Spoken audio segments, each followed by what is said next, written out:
folks will join us.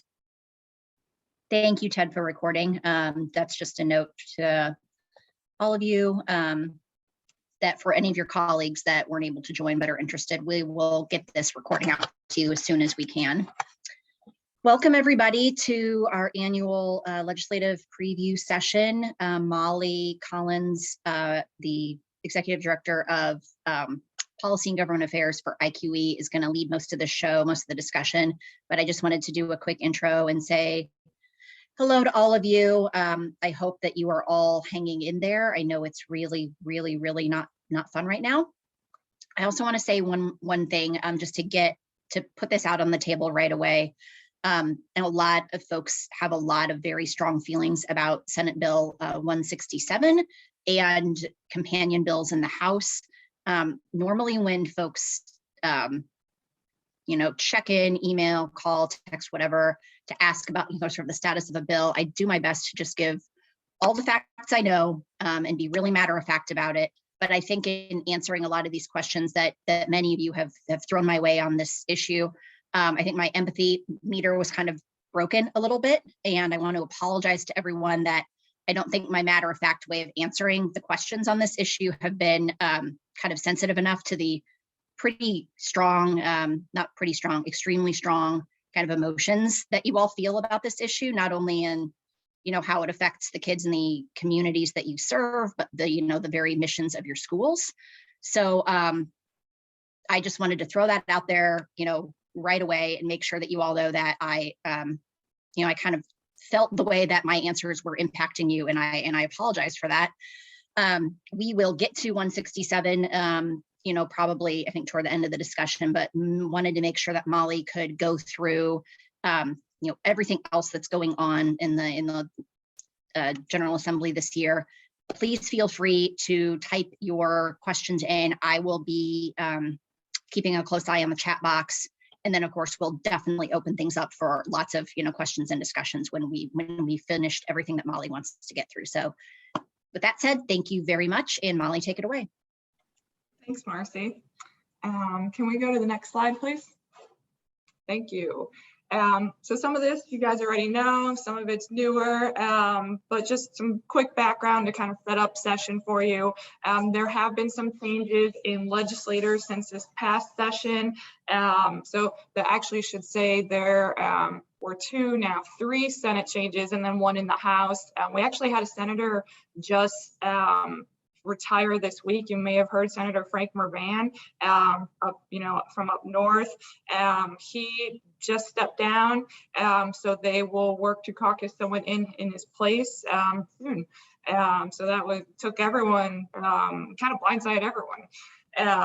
But anyways, so we also had a couple others, and you may already be familiar with some of them, but I just wanted to touch on their names so we can make sure everyone's familiar. So Senator Kevin Bayline, he replaced Ron Grooms in Senate District 46. Senator Talion, she stepped down before session as well, and she was replaced with Senator Rodney Pohl. And then unfortunately, Representative Steve Davison did pass away over the summer, but they caucused in his son, so J. Michael Davison. And so those are the quick changes for this session. Obviously, next year there'll be a lot more with the election coming up. And then, as most of you know, we had redistricting as well this year. The districts are still the same at this point, but after this next upcoming election, everything will be changing. So feel free to reach out as that happens, if you have questions, but there's a lot of changes going on with the redistricting. So the Senate, they actually created 4 new seats. And so when you create those seats, that means you also combine 4 other current seats. So they took 2 senator districts and combined them more into one, but then that opened up area to create a new one.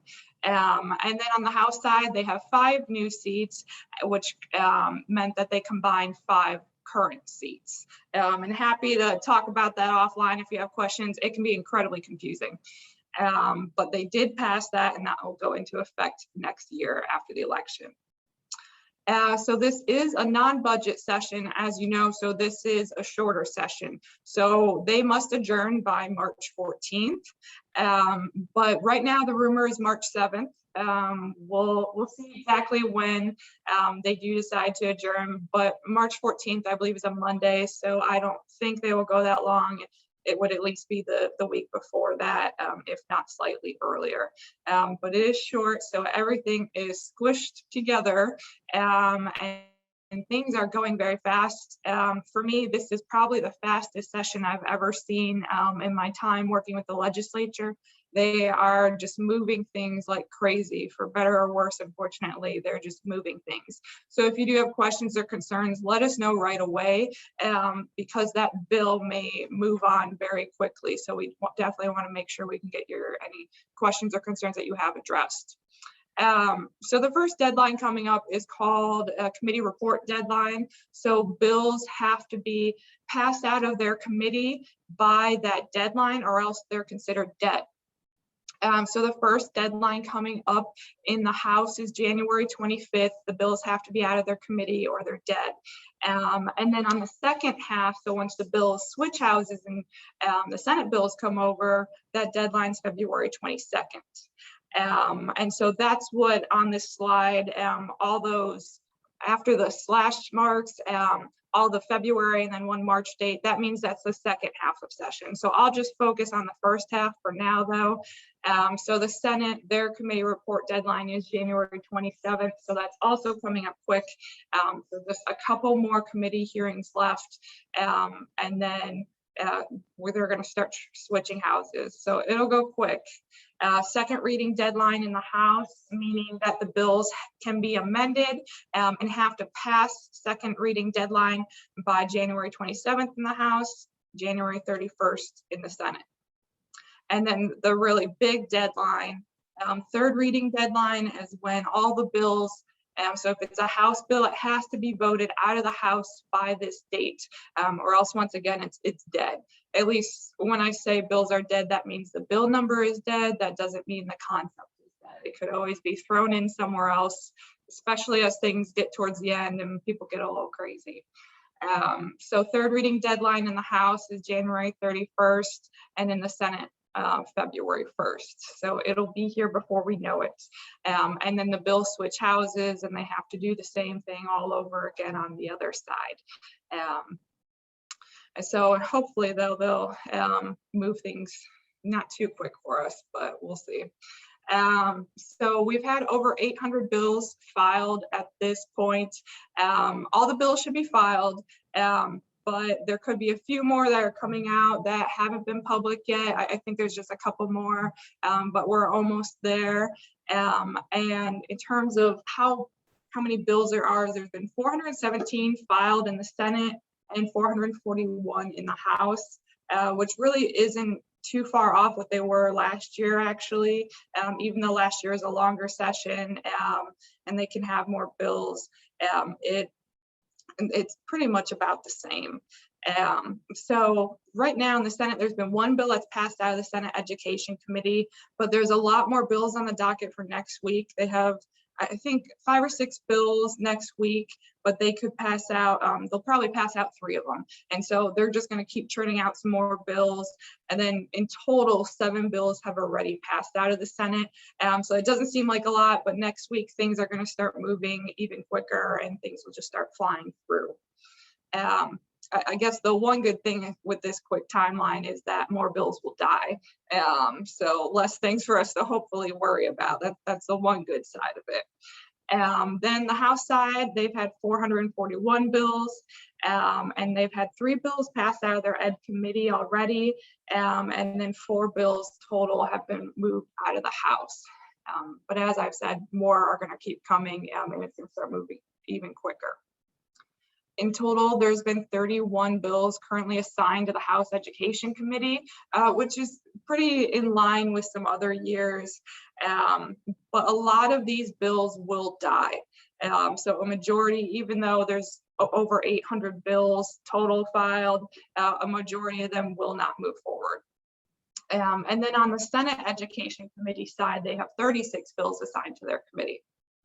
And as I said, bill filing deadline has already passed, so all the bills should have been filed and will be public here shortly. I think there's just a couple left.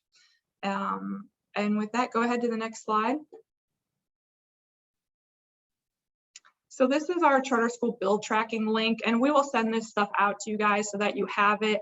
But I've been adding bills into here. This is a live link, so as things change, I can always add bills in, remove bills. As bills die, they'll probably be taken off of this. But feel free to go into this link and you can look through the bills, give us questions, comments. If you've heard about some other bill that's not on here, want to know why it's on here or not on here, does it apply to charters, does it not? Just let us know and we're happy to look at things and work with you, answer any questions. Hey, Molly, before you go into some the charter specific bills, I wanted to see if you could mention off the top of your head some of the biggest non-education issues. I feel like that sort of always helps sort of ground people and like what are the other humongous things that the General Assembly is dealing with this year that are outside of education? Yeah, so the biggest one, I'm sure a lot of you have heard of this one, House Bill 1001. That is a big one having to do with employer mandates and vaccines. So that one is one that's been really talked about since November. And it actually is moving pretty quick. So that is the House #1 priority bill, but it's already been tweaked a lot. Will continue to be tweaked a lot. That one's got a lot of work yet, and I'm sure you've seen it in the news. It's pretty popular. Another bill they're looking at, so they're looking at maybe possibly cutting income taxes on individuals. I know that's something the House wants. I'm not sure the Senate is on board, so we'll see. But there's more talk of also giving back some automatic dollars back to taxpayers in other forms as well. So those are really some of the bigger ones out there. There's probably a ton more that you guys have heard about, but I'd say those are the main ones that kind of make headlines and hit the news. All right, Ted, can you go to the next slide, please? All right, so I just wanted to highlight just a couple key bills. Obviously, there's a lot more bills out there than this, and you guys are aware of quite a few of them. But I just wanted to just make sure I also drew your attention to some of these as well. So Senate Bill 2, this is being carried by the Senate Chairman, Senator Rotz, on virtual instruction and tuition support. Essentially, this is just ensuring that schools are really receiving their full funding for children who were considered virtual students due to quarantine and COVID-19 procedures during the first semester. So during fall semester this year, 2021, I should say. So fall 2021. So that they're making sure that they have the full funding for that. That bill is one that is moving quick. It passed out of the Senate Education Committee already. It just passed out of Senate Appropriations, and now it'll be up for second reading this week, and then very shortly will be voted completely out of the Senate. So it's Senate Bill 2. When you see a number like that, that's in the beginning of a lower number, that means that's a priority for the Senate. So this is something that's incredibly important to them. They made it their number 2 bill here. So they're going to fast track that and make sure it gets passed immediately. House Bill 1252. So this is called, are you talking, Marcy? Sorry. Sorry. Before you go on, I had a school ask me this morning, just along the lines of Senate Bill 2, and we obviously know that Delta was a big problem for schools at the beginning of the first semester. Obviously, Omicron this semester might even be more problematic as far as absences and kids going virtual. Have they talked at all about making this fix for the whole year, or how do you think they might go about that? To my knowledge, they have not talked about it, but I mean, obviously I'm not in every conversation. But I think there is definitely rooms for tweaks and changes to it on the House side. And by the time it gets there, that may be something they're thinking about. And it's always something we can bring up to legislators as we're working with them on these. So I haven't heard of it yet, but that doesn't mean the conversation's not out there. And that's definitely an important point to bring up to them. Thanks. I didn't know if they were planning to, do things in arrears at the end, or if you'd heard anything about it. But yeah, thank you. Mhm. Yeah, there weren't really any amendments to it, and I didn't really hear much discussion on it, but that doesn't mean there won't be. So House Bill 1252, this is, it's got a couple different names. So we call it micro grants, but the official name of it is education enrichment accounts. This bill is going to change quite a bit from its current form, but right now what the bill does is for any students who were in grades 3 through 8 during this past spring semester, and they took the state assessment and were not found to be proficient on it, they're going to be eligible for this little micro grant. It's really to kind of combat this COVID learning loss, these disruptions that we've seen, as you guys are well aware of, to give them that additional support. There's only so much everyone can do, so this is just one more way they're looking to help students. Right now, this is focused on math and reading, but I think it's very likely in this next amendment, it's just going to be focused on literacy. I think going forward, they really kind of want to narrow it down more. But right now, this grant, so it's between $500 and $1,000 what a student can receive from the state if they're eligible and apply for this. So the Department of Education is going to give $500 from the federal dollars that they're receiving. They're going to give $500 to a student. And then at that point, a school can choose to give $250 if they would like. And then the department will match that $250 with another $250 from federal dollars. So coming out to a total of $1,000. So the child will either receive $500 or $1,000. And they also talked about in this past committee, possibly even bringing in business partners, see if they want to do some kind of matching grant, get private businesses involved. They always love to do charity, so why not? Let's get them in. But that's not in the bill yet, so we'll keep an eye out for an amendment though next week that will really have some major changes to the bill. But the general principle will still be there of trying to provide micro grants to combat learning loss. Molly, would those funds go straight to families, or do we know how that would work and or what they're allowed to spend them on? So it would be similar to kind of an HSA account. You won't have any sort of credit card or anything or debit card, but you will have access to an account, and the dollars will go directly into there. So it's not going to be like dollars directly, cash in a parent's pocket or anything like that. It'll be strictly through like an online portal, and the dollars will only be on pre-approved educational expenses from the Department of Education. So private tutors, an additional class, or whatever a child might need, as long as it's been pre-approved. And the focus once again will be more on, I believe it'll be on literacy going forward and improving their literacy. Will individual schools be able to apply to say, get like tutoring provided by the school, or a summer program or a weekend or something, but that's actually based in some of our schools that already know kind of where the child is and where they need to improve? I believe so. I don't know if they've really kind of addressed that in the bill, but I think it might be more silent on that, but I believe so. Yeah, I mean, you would definitely, if you're going to be like a provider for that, you would definitely have to be approved by the department.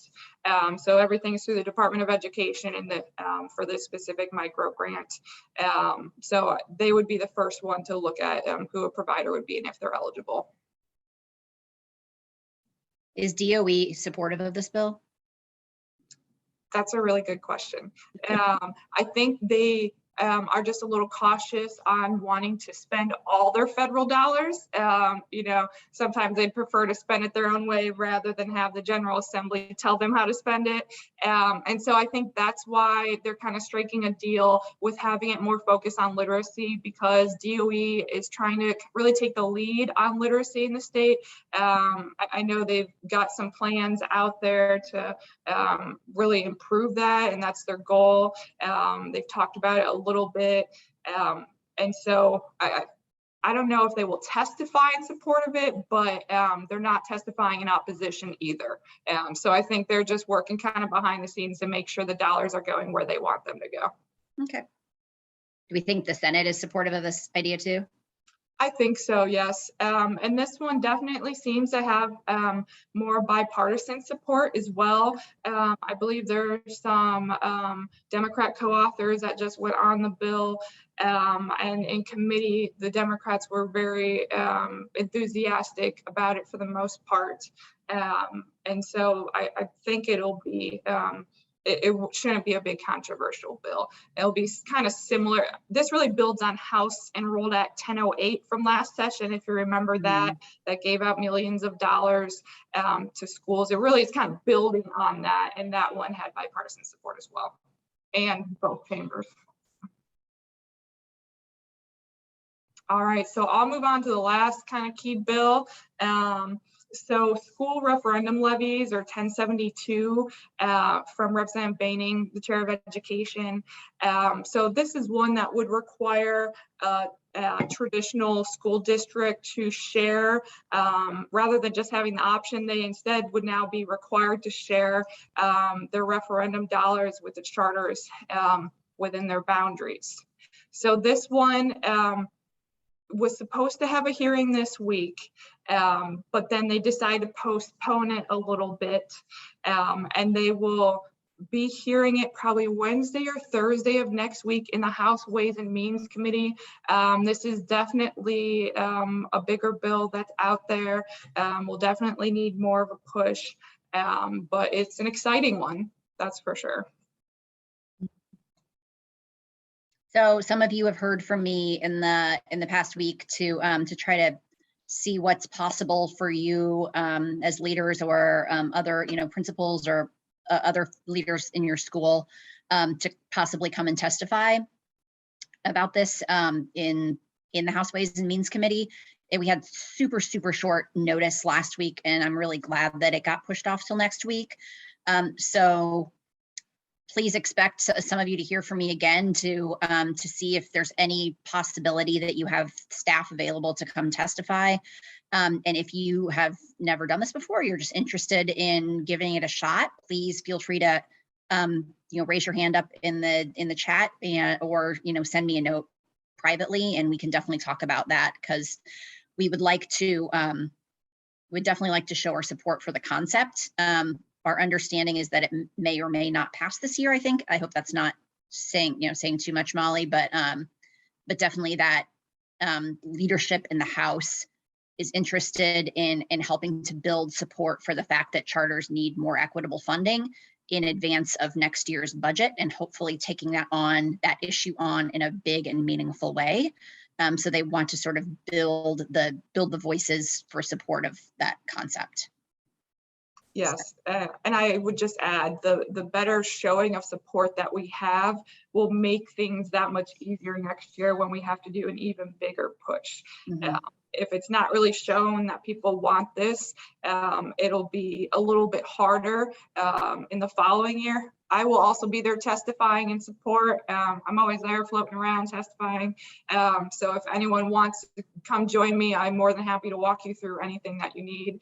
And I'll be there all day. So we'll let you guys know as soon as we have a day. But right now it's looking like Wednesday or Thursday next week. Thanks for that, Molly. Mm-hmm. All right, Ted, go ahead to the next slide. All right, so this is the last slide. We just want to give you a heads up on our Action Alert Center. I'm sure a lot of you guys are already aware of this, but this truly does make an impact. So if you go to the site, you can, we have different action alerts up there for different bills, and you can send messages directly to the legislators. They'll get emails. So we don't have any action alerts up yet. We should have some up soon though. The Charter Bill 1072 will be one that we put up, and we will want to make sure that that message gets to legislators and that they know the support. And then micro grants are 1252, also known as education enrichment accounts. That'll be another one that we do. And there will be more up there. They're continually changing. So if you see one up there one week, the next week it might be something completely different. So always come back here and check it out. These really do make an impact. I have legislators comment on this all the time. Last year we had a great job of sending these emails into legislators, and they notice, that's for sure.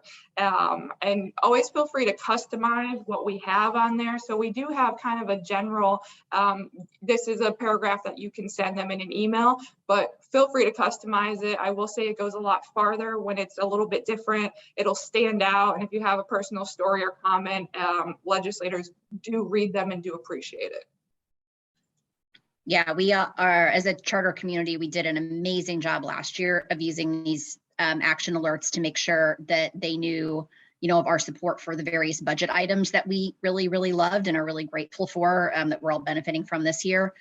So I hope that, this is, and most of you have used this by this point, but for those of you who haven't yet, you could literally be in and out of the action alert in probably 2 minutes or less.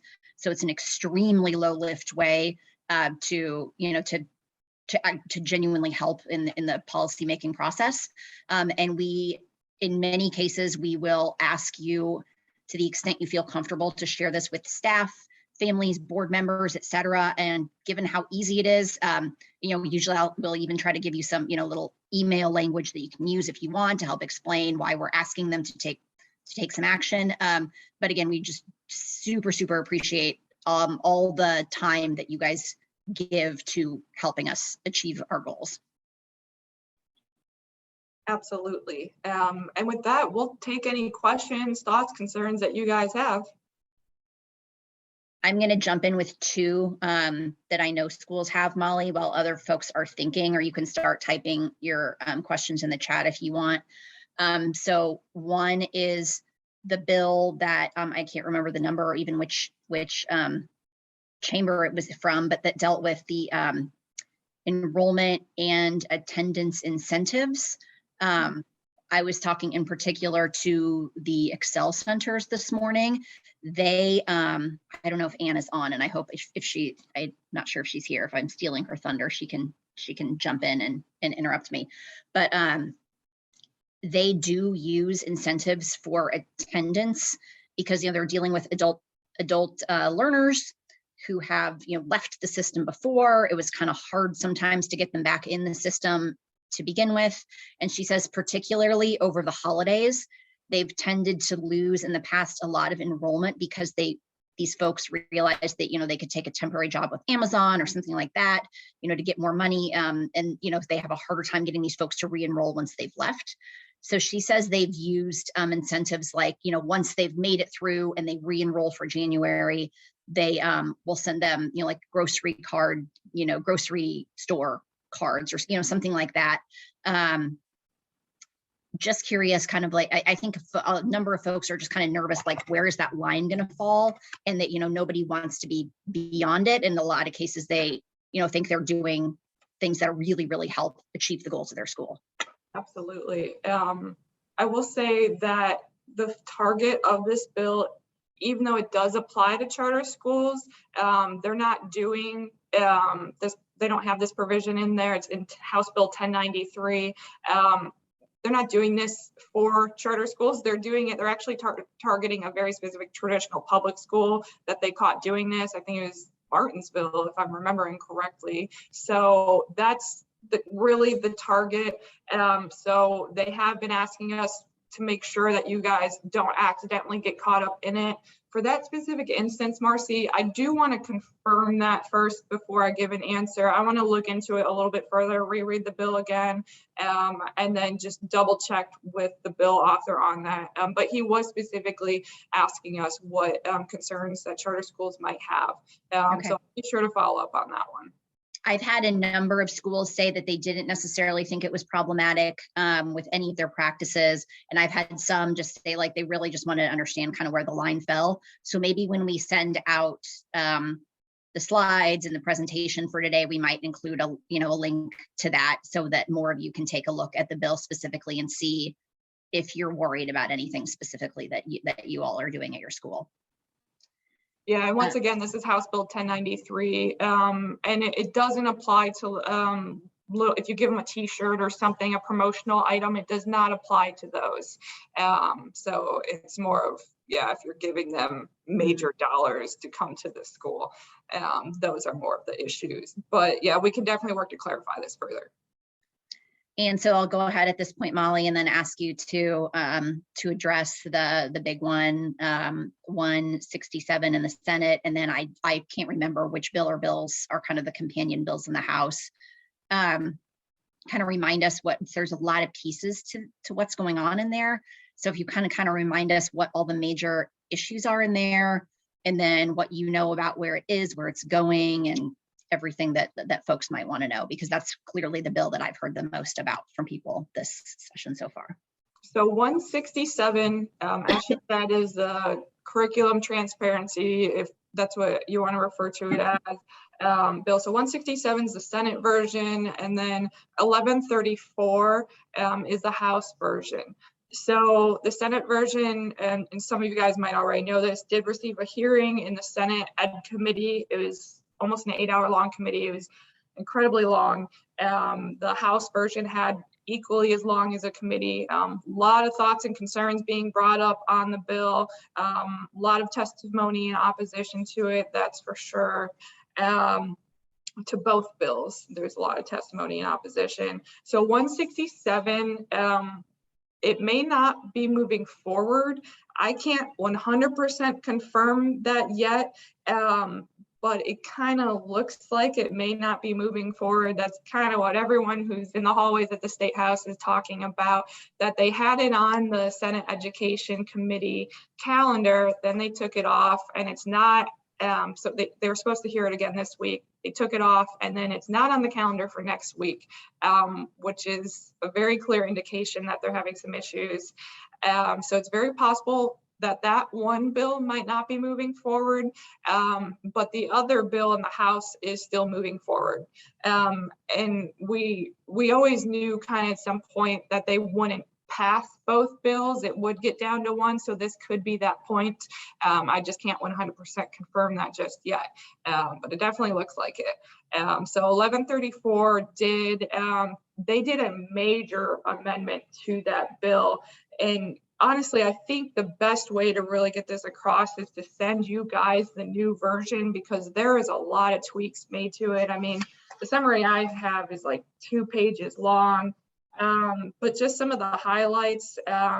So they were requiring schools and teachers to post a lot of their materials that they're using. I'm sure you guys are well aware of that. So they did remove lesson plans from that list. So it still has some other items on there, like a syllabus, and we'll make sure to send you guys the bill so you can actually take a look at it for yourself with the changes in it. But they did remove lesson plans from it. I mean, there's really a lot in here. They added that to the list of good citizenship instruction that teachers must emphasize. So they talk about emphasizing the ideals and values of the U.S. Constitution. So it goes on, but they're working to focus it on that in that regard. They deleted quite a lot. They added quite a lot. They did make sure that this bill, so 1134, that it doesn't prevent school employees from intervening in an emergency situation to protect someone's health. I know that came up quite a bit in the committee. They also, I'm sure you guys saw some headlines on this, but they did clarify that schools can teach that Nazism is bad. I'm sure you guys saw some headlines. So they clarified that, but I really encourage you guys to truly take a look at this bill, the new version of it, and then always come back to us with questions, concerns, thoughts on it, because there's really a lot that was changed to it. But I would say that the senator, well, not the senator, I guess the House side, they're talking about their version of their goal is curriculum transparency. And so that would include in their thoughts having a committee that would essentially, with parents on it and other folks on it, that would pre-approve curricular materials for the school. So that's one item. They did make some changes to who exactly is on that committee, the percentage that would consist on that committee. They also have the state board, so they have an option in there that has to opt out of certain things being taught in the classroom. They clarified in this new amendment that the school board has to approve that instead. So like I said, there's a lot in here. So I really want you guys to take a look through it yourself, because there's a lot that has been changed. And so I would love to hear thoughts and concerns that you guys have. Let Marcy and I know. And we're happy to answer further questions on it. There's a lot going on.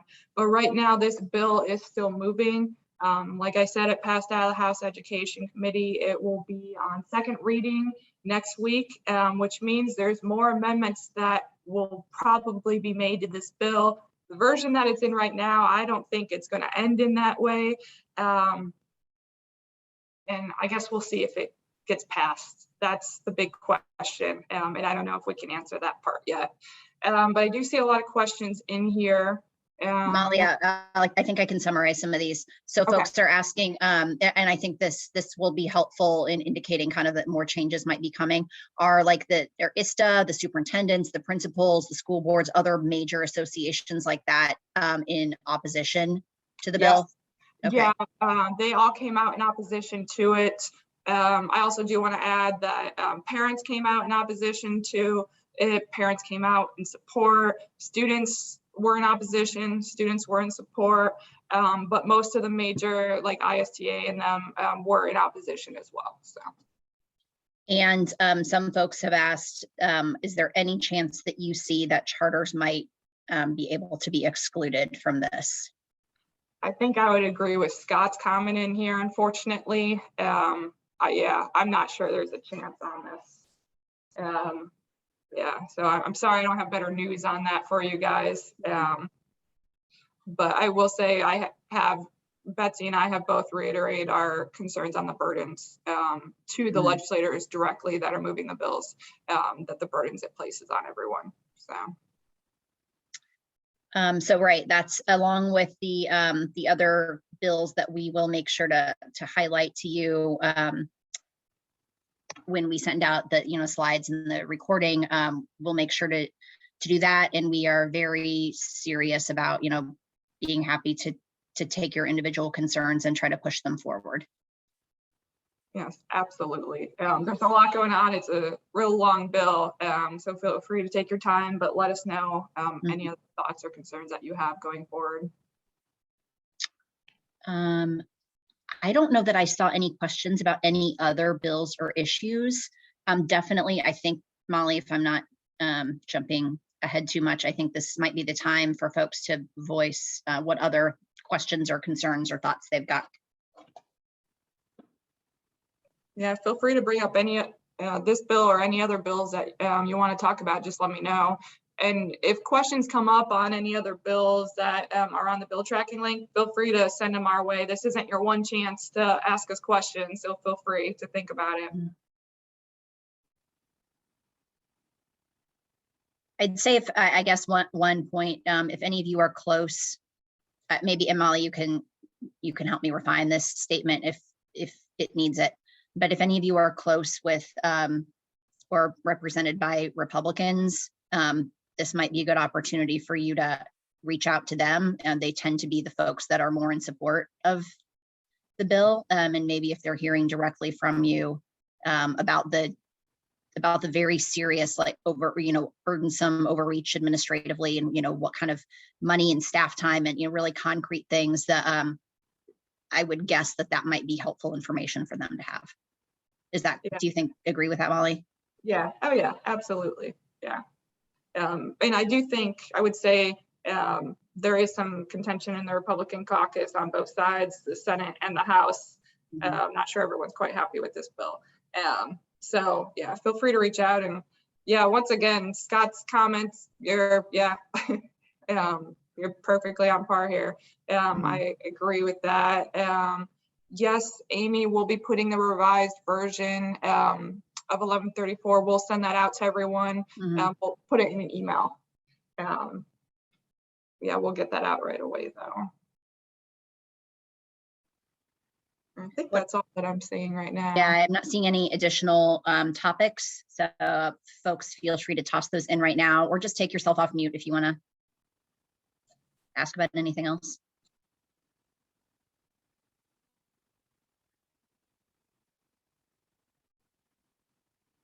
See one more question there, Molly. Yeah.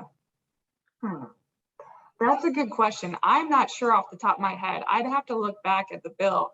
I mean, if anyone else happens to know, feel free to chime in, but I would have to look back at that one. I'm not quite sure at this point.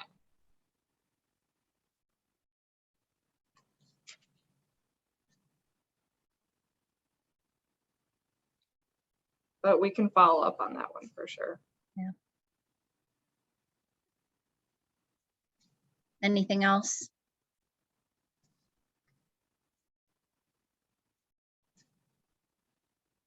Well, like Molly said, I think you all know how to reach me. And Molly, I don't know if you might have your contact information there too, or I'm happy to share it as well. But yeah, we'll do our best to keep everyone apprised and to reflect everything that you guys are telling us about how these bills affect you back to the folks in the General Assembly.